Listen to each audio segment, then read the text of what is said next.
वसल्लम रजुलैन, आपके सामने दो शख्सों का जिक्र किया गया। फरमाया कि एक आलिम है और एक आबिद है।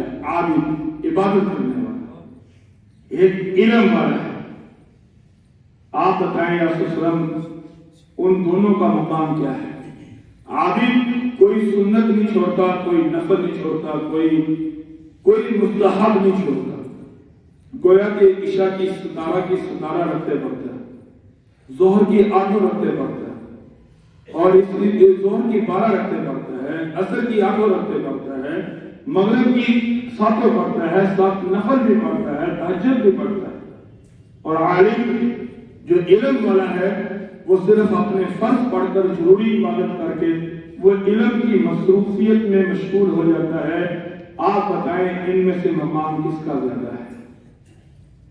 आपने उसको कहा कि फज़लुल आलिमी अलल आबिद, आलिम की फजीलत आबिद पर का फज़ली अला अदनाकुम, जैसे मेरी फजीलत है तुम पर। जो मुकाम मेरा तुम पर है, फरमाया कि वही मुकाम आबिद का आलिम पर, आलिम का आबिद पर।